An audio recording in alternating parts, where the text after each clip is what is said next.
Wantok, mauna ka na sa Sapiro. Ako na ang bahala sa ating rapat. Masusunod, Master. Sumama ka sa akin ngayon. Saan mo ko dadalhin? Mahirap ipaliwanag, ngunit kailangan mo magtiwala sa akin.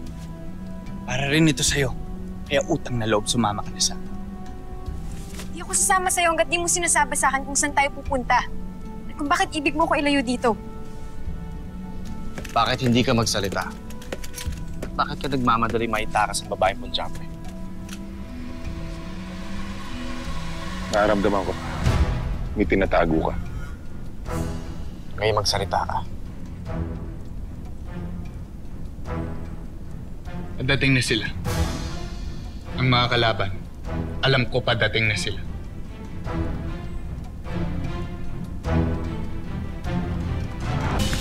Saan galing ang iyong mga tinuran? At paano ka nakatitiyak na parating na ang mga kalaban? Hindi ko kailangan magpaliwanag. Paumanhin. Hindi ko nais na ipahamak ka.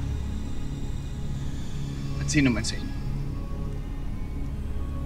Hindi ako masamang nilalang. Ordre. Gitano Aquino, tingnan niyo ang mga lagusan. Alamin niyo kung ano ang nangyayari sa labas ng palasyo. Magtungo tayong lahat sa punong bulwagan. Masama ang aking kutob. Tila may hindi magandang magaganap. Tayo na.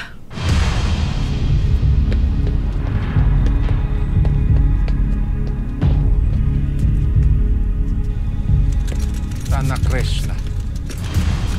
Tama nga si Manik.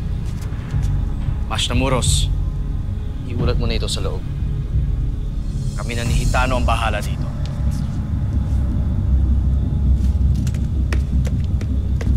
Ngunit Hitano, paano naman sila makakapasok?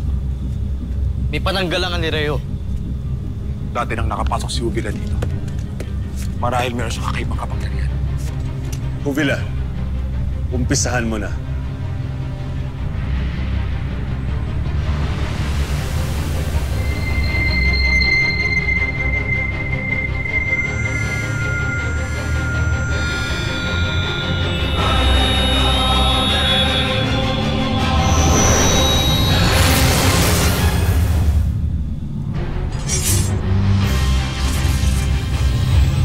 Brilyante ng diwa, brilyante ng hangin.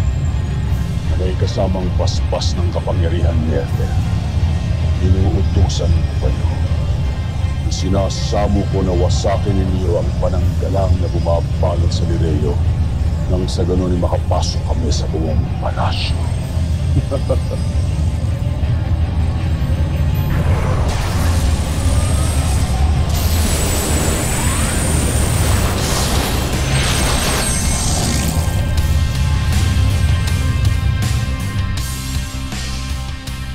Alam mo na kung ano ang iyong gagawin.